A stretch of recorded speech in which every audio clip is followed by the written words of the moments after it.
Señores estudiantes, buenos días. Seguimos con nuestro curso de cabeza y cuello. A partir de esta clase vamos a ver que entramos al segmento de cuello. Todas las anteriores lecciones fueron sobre cabeza. Hoy entramos a describir los elementos anatómicos del cuello. Entonces aquí tenemos el cuello, que es la parte más estrecha, que va a unir la cabeza con el tórax. En la imagen lateral vemos a Miguel Servet, un anatomista español que lamentablemente fue quemado en la hoguera junto a sus obras. Entonces tenemos el cuello, aparentemente tiene una forma cilíndrica y va a tener una parte anterior y una parte posterior. La parte anterior a su vez va a estar dividida en la región anterolateral en un triángulo anterior y en un triángulo posterior. Es importante indicar los límites del cuello. Los límites superiores son el borde inferior de la mandíbula, el borde posterior de la rama ascendente que va a comunicarse con la apófisis mastoides, la línea nucal superior hasta la protuberancia occipital externa. El límite inferior va a estar dado por el borde anterior de la clavícula, el borde superior de la escotadura externa que va a ir hasta los acromion. Del acromion se va a trazar una línea que va a ir hasta la séptima vértebra cervical. Esos son los límites de la región cervical. Aquí podemos ver la región posterior que ya hemos repasado en la clase anterior. La región posterior del cuello va a tener una forma cuadrilátera, una línea o límite superior que va a ir de la protuberancia occipital, las líneas nucales, los procesos mastoideos. El límite lateral va a ser el borde lateral del músculo trapecio y el límite inferior de los acrómiones a la apófisis espinosa de la séptima cervical. Aquí vemos el tejido celular, la fascia, los nervios superficiales, un plano profundo muscular, intermedio y el trapecio. Eso ya hemos estudiado en la región posterior. Ahora nos toca hablar sobre la región anterolateral del cuello. La región anterolateral del cuello tiene una forma cuadrilátera, un borde superior, un borde inferior. El borde superior son los mismos límites del cuello, quiero decir, el borde inferior de la mandíbula, el borde posterior de la rama mandibular, la apófisis mastoides hasta la inserción del músculo trapecio. El límite inferior precisamente va a ser la clavícula y la escotadura yugular. El límite posterior va a estar dado por el borde lateral del trapecio y el borde anterior va a estar dado por la línea media. Entonces, esta región anterolateral se va a dividir, gracias al esternocleidomastoideo, en un triángulo anterior y en un triángulo posterior. Entonces, no debemos confundirnos. La región anterolateral, que es cuadrilátera, va a estar dividida diagonalmente por el músculo esternocleidomastoideo en un triángulo anterior y triángulo posterior. A su vez, el triángulo anterior va a estar dividido por otros triángulos. El triángulo submandibular va a estar delimitado precisamente por el borde inferior de la mandíbula, el vientre posterior y el vientre anterior del digástrico. Luego vamos a tener el triángulo carotídeo. Muy importante no confundir con la región carotidia o esternocleidomastoideo. Este triángulo carotídeo tiene límite el borde posterior del vientre posterior del digástrico, el borde superior del vientre anterior del digástrico y el borde anterior del esternocleidomastoideo. Se llama carotídeo porque aquí la arteria carótida externa va a dar la mayoría de sus ramas colaterales. Luego tenemos el triángulo muscular que va a estar dado por el borde anterior del vientre superior del homoioideo, el borde anterior del esternocleidomastoideo y la línea media. Se llama triángulo muscular porque va a contener los músculos infrahioideos, además de la glándula tiroides. El triángulo posterior se va a dividir a su vez en dos triángulos. El triángulo occipital, porque está cerca del occipital, está delimitado por el trapecio, el borde posterior del esternocleidomastoideo y el borde superior del vientre inferior del digástrico. Luego va a tener triángulo supraclavicular porque está encima de la clavícula y tiene como límites al homohioideo, al esternocleidomastoideo y a la clavícula. ¿Qué es lo que vamos a encontrar en este triángulo? Arteria subclávica. ¿Qué es lo que vamos a encontrar en el triángulo occipital? Al nervio undécimo par o espinal y las cadenas linfáticas. Y me olvidaba indicar que en el triángulo submandibular vamos a encontrar a la glándula submandibular, que ya hemos estudiado. Y en la parte anterior, delimitado por los dos vientres del digástrico y como base en huesioides, vamos a tener el triángulo submental. Entonces, estos son los triángulos más importantes del cuello. Aparte vamos a ver otros pequeños triángulos que conforme vayamos pasando las lecciones vamos a ir aprendiendo. Entonces la lección de hoy es región supra e infrahioidea. Esta región supra e infrahioidea precisamente va a estar en el segmento anterior de la región anterolateral, o también podemos denominar la región anterior del cuello. ¿Qué es lo que vamos a tener en esta región? En esta región vamos a tener la piel, el tejido celular, el platisma mioides, que es parte de los músculos de la mímica facial, que se va a insertar en el borde inferior de la mandíbula y en la piel de la región externa. Una vez que ha salido el platisma mioides, vamos a encontrar a la fascia cervical, su hoja superficial. Una vez que hemos recortado, extirpado la hoja superficial de la fascia cervical, vamos a tener el esternocleido, y para estudiar la región supra e infrahioidea debemos de cortar el esternocleidomastoideo, como acá, para ver los músculos infrahioideos. Entonces esta es la región suprahioidea, esta es la región infrahioidea. En la región suprahioidea vamos a tener 4 músculos. Uno de los músculos más importantes va a ser el músculo milohioideo. Esta es una vista inferior y vamos a ver una vista superior, que este músculo se va a insertar en la línea oblicuo interna, también denominada milohioidea, que va a partir de las espinas mentales hacia la rama de la mandíbula.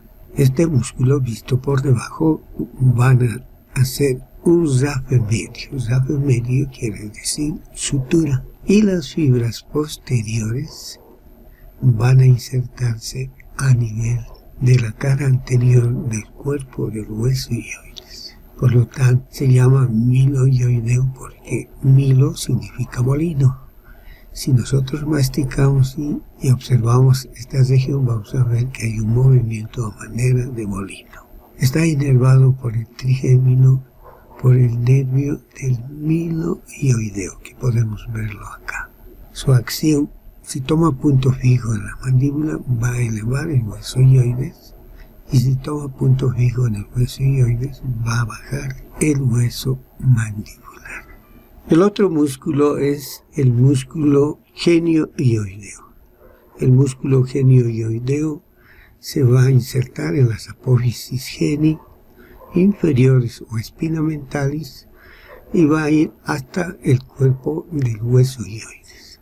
Son 2 músculos pares situados en la línea media y tienen la función similar al milohioideo, es decir, van a elevar al hueso hioides y van a bajar a la mandíbula. Va a estar inervado por el nervio hipogloso, pero esta rama del nervio hipogloso va a venir de cervical 1. Luego los otros músculos son el músculo digástrico. Este músculo digástrico se denomina así porque tiene dos vientres. Por lo tanto, el vientre anterior se va a insertar en la fosita digástrica del borde inferior de la mandíbula y el otro vientre en la ranura digástrica que se encuentra en la parte interna de la apófisis mastoides. Estos dos vientres van a estar unidos por un tendón intermedio. A través de una fascia se van a insertar en el asta mayor del hueso hioide. La inervación es interesante. Va a estar inervado el vientre anterior por el trigémino y el vientre posterior va a estar inervado tanto por el glosofaringio como por el fascia. Su función, el vientre anterior, si se toma punto fijo en la mandíbula, va a elevar el hueso hioides y a la inversa, si toma punto fijo en el hueso hioides, va a bajar la mandíbula. El vientre posterior va a elevar hacia atrás y hacia arriba al hueso hioide. Y finalmente tenemos al músculo estilohioideo. Este músculo estilohioideo se va a insertar en la cara lateral de la apófisis estiloides y va a descender hacia el cuerno mayor del hueso hioides. Su función es elevar el hueso hioides hacia arriba y hacia atrás y va a estar inervado por el glosofaringio, especialmente el fascia. Entonces, esos son los músculos de la región suprahioidea. En la región infrahioidea, de igual forma, vamos a tener 4 músculos. Los músculos superficiales son el esternocleidohioideo y el homohioideo. Los músculos profundos son el esternotiroideo y el tirohioideo. El músculo homohioideo es un músculo digástrico. Va a tener un vientre superior y un vientre inferior unidos por un tendón intermedio. Se va a insertar en el borde superior de la escápula por dentro de la escotadura coracoidea. Va a ascender de forma diagonal a la parte lateral del cuello y va a ir a insertarse en el cuerpo del hueso hioides en su cara posterior inferior. Este músculo va a estar inervado por la asa cervical que vamos a describir posteriormente. Y su acción es bajar el hueso hioides o elevar la escápula. Va a ayudar al elevador de la escápula. Luego tenemos el músculo esternocleidohioideo. Este músculo esternocleidohioideo se va a insertar a nivel de la porción más interna de la clavícula y en la cara posterior del manubrio esternal. Va a ascender de forma acintada, como podemos ver acá, y va a ascender a la cara posterior inferior del cuerpo del hueso hioides, inervado precisamente por la asa cervical, antes llamada asa del hipogloso. Y como podemos ver, va a descender al hueso hioides y aparentemente va a elevar al manubrio esternal y a la clavícula. En la profundidad vamos a tener el esternotiroideo. Este músculo esternotiroideo lo vemos acá. Se va a insertar, como podemos ver acá, en la cara posterior del manubrio esternal. Va a ascender también de forma acintada y se va a insertar en el labio inferior de la línea oblicua del cartílago tiroides. Finalmente, el músculo tiroideo, aparente ser prolongación del esternotiroideo, se va a insertar en el labio superior de la línea oblicua del cartílago tiroides y va a ascender hacia la parte lateral del cuerpo del hueso hioides, por debajo, en el borde inferior del asta mayor. Este músculo va a estar inervado por una rama del hipogloso. Al igual que sucede con el genio hioideo, va a estar inervado por el primer cervical.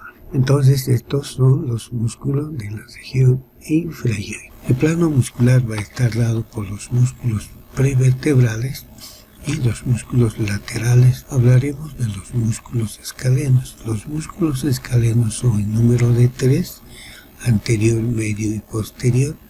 y se denominan escalenos porque van a insertarse en forma escalonada en las apófisis transversas de las vértebras cervicales. Por delante tenemos al músculo escaleno anterior. Este escaleno anterior se va a originar en las apófisis transversas en sus tubérculos anteriores a partir de la tercera, cuarta, quinta, sexta vértebra cervical, y va a descender hacia la cara superior de la primera costilla, hacia el tubérculo del escaleno anterior, o llamado también tubérculo de Lisbranch. Luego por detrás está el escaleno medio, aquí lo vemos al escaleno medio, que está por detrás del plexo braquial.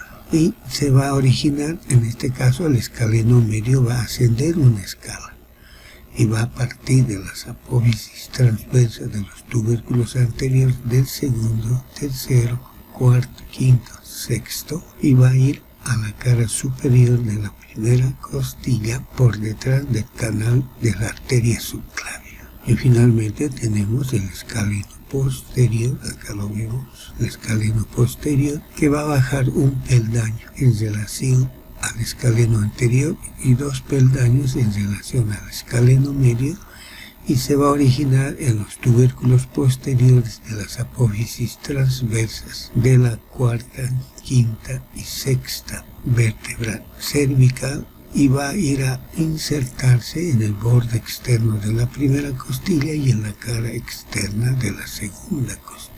Y finalmente debemos nosotros de indicar que va a existir un escaleno IMA o escaleno inferior que se va a insertar en la apófisis transversa de la séptima y va a descender hacia la cúpula pleural. Conjuntamente el aparato suspensorio de la cúpula pleural, que está dado por el ligamento vertebropleural y costopleural. Estos 3 músculos van a estar inervados por las ramas profundas del plexo cervical. Su acción es lateralizar el cuello. Luego tenemos los músculos prevertebrales. Estos músculos son el músculo recto lateral, recto anterior y largo de la cabeza. En la parte más inferior vamos a encontrar al músculo largo del cuello. El recto lateral se va a insertar en la apófisis yugular, va a descender hacia la cara superior de la apófisis transversal del atlas. El recto anterior se va a originar en la apófisis basilar del occipital y va a descender hacia la apófisis transversal del atlas. Luego tenemos al músculo largo de la cabeza, que también se va a insertar por delante del recto anterior en la apófisis basilar del occipital y va a descender y va a insertarse a través de 3 lengüetas en la tercera, cuarta y quinta apófisis transversal de las respectivas vértebras cervicales. Luego tenemos el largo del cuello. Este músculo largo del cuello tiene 3 fascículos: un fascículo superior, inferior y un fascículo medial. El fascículo superior se va a insertar en el tubérculo del arco anterior del atlas y en la cara anterior del axis, y va a bajar por 3 lengüetas que se van a ir a insertar en la tercera, cuarta y quinta vértebra cervical.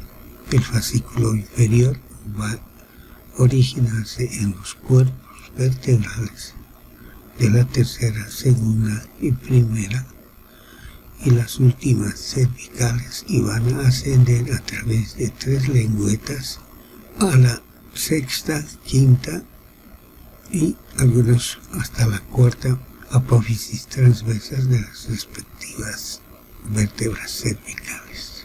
Todos estos músculos están inervados por cervical 1 y cervical 2 del plexo cervical. Su función es inclinar la cabeza hacia adelante, y la contracción unilateral va a permitir la lateralización de la columna y la cabeza. En la región posterior del cuello vamos a tener como habíamos indicado, músculos extrínsecos del dorso, que son el trapecio, el dorsal ancho, el elevador del escapo, el romboides mayor, romboides menor, serrato menor superior, y músculos propios, que son el esplenio, el rector de la columna, los transversos espinosos y los músculos cortos profundos. Vamos a tener en la región propiamente cervical los músculos profundos, y van a ser los músculos oblicuos, superior, inferior, y los músculos rectos, menor y mayor. Entonces aquí entre el músculo recto posterior mayor y el oblicuo superior e inferior van a formar el triángulo de Tiliaco, donde va a emerger el primer par nervioso de la rama cervical C1 y por debajo el nervio occipital. Entonces hablaremos de las inserciones del músculo. El músculo recto posterior mayor es este. Se va a insertar por debajo en una fosita lateral de la apófisis espinosa del axis. Y por arriba se va a insertar en la línea curva occipital inferior o nucal inferior y en las rugosidades adyacentes. Aquí podemos ver la línea nucal superior y aquí la línea nucal inferior. Va a estar inervado por el primer ramo cervical. Por aquí va a salir el primer ramo cervical. Su acción es llevar hacia atrás la cabeza y cuando se contrae lateralmente va a llevar a un lado la cabeza. Luego tenemos el músculo recto posterior menor. Se va a insertar abajo en el tubérculo posterior del atlas y por arriba en el tercio interno de la línea curva occipital inferior o nucal inferior. Igual está inervado por el nervio primer cervical o las ramas posteriores. Su acción es extensor de la cabeza. Luego tenemos los músculos oblicuos. El oblicuo inferior o mayor se va a insertar por debajo en la fosita lateral de la apófisis espinosa del axis. Este es el atlas y este es el axis. Y se va a dirigir transversalmente de la apófisis espinosa del axis a la apófisis transversa del atlas. Está inervado por el nervio occipital mayor. Su acción es hacer girar la cabeza hacia un lado que se contrae. El otro músculo es el oblicuo superior. Este oblicuo superior se va a originar en la apófisis transversa del atlas y se va a dirigir hacia el occipital.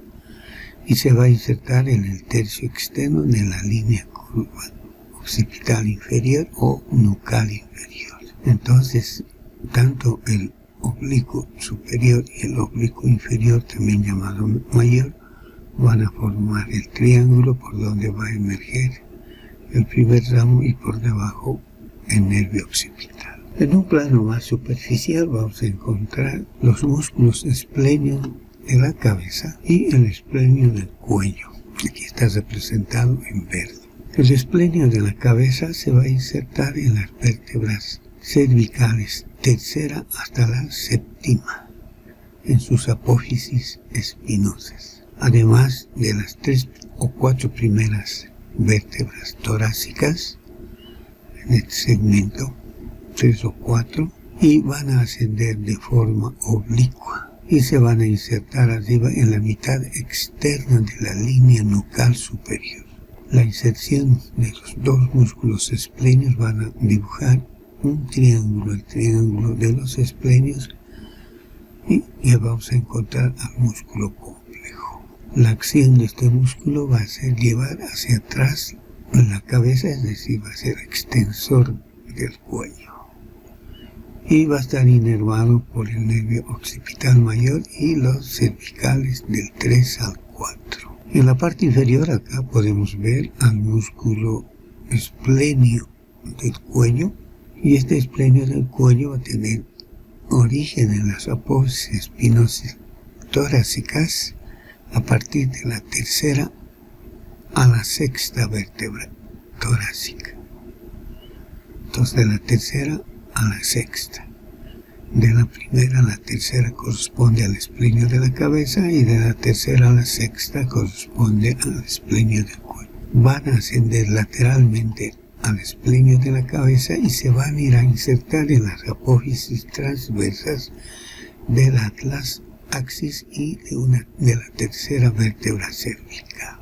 Estos músculos van a estar inervados por las ramas posteriores, tanto de las últimas cervicales como de las primeras torácicas. En ese triángulo formado por los esplenios de la cabeza van a estar los músculos semiespinosos o complejos. Entonces este músculo es un músculo ancho, grueso, situado en la parte medial al músculo espléneo. Por abajo se van a insertar en el vértice de las apófisis transversas de las 5 o 6 primeras vértebras dorsales. Primera, segunda, tercera, cuarta, quinta, sexta. En la base de las apófisis transversas de las últimas cervicales. Cuarta, quinta, sexta y séptima. Y en las apófisis espinosas de la séptima vértebra y de la primera dorsal. Aquí se puede ver esa inserción. Por arriba se va a insertar en las rugosidades comprendidas entre las dos líneas curvas, la línea curva superior, occipital superior o nucal superior y la línea nucal inferior. Está inervado por los nervios cervicales tercero, cuarto y quinto y por el nervio occipital mayor, especialmente este segmento superior. Cuando se contraen los dos músculos, produce un desplazamiento de la cabeza hacia atrás, es decir, es extensor de la cabeza. Lateralmente y por detrás del esternocleidomastoideo vamos a tener el músculo longísimo de la cabeza o complejo menor. Este sería el complejo mayor, el complejo menor, el semiespinoso y el longísimo. Este músculo tiene forma fusiforme, es alargado, delgado. Por abajo se va a insertar en el ángulo duino de las apófisis transversas y las apófisis articulares de las vértebras cervical 4, 5, 6, 7 y la primera vértebra dorsal. Por arriba se van a insertar en el vértice y en el borde posterior de la apófisis mastoides. Va a estar inervado por el nervio occipital mayor y los 3 primeros nervios cervicales. Su acción es llevar hacia atrás la cabeza y cuando se contrae unilateralmente va a llevar la cabeza hacia un lado. Luego vas a tener el longísimo del cuello, que es un músculo inferior al que hemos indicado. También tiene forma alargada, fusiforme. Se va a insertar en las apófisis transversas de las 5 primeras vértebras dorsales o torácicas y hacia arriba se va a insertar en los tubérculos posteriores de las apófisis transversas de las 5 últimas vértebras cervicales, es decir, de la C3, C4, C5, C6 y C7. Están inervados por los nervios cervicales y primeros dorsales. Su contracción va a permitir extender la columna y la contracción aislada va a inclinar hacia un lado correspondiente. Ahora describimos al músculo elevador de la escápula, antes llamada angular del omóplato. Es un músculo delgado, fusiforme, que va a ir de la escápula a las apófisis transversas de las 5 primeras vértebras cervicales.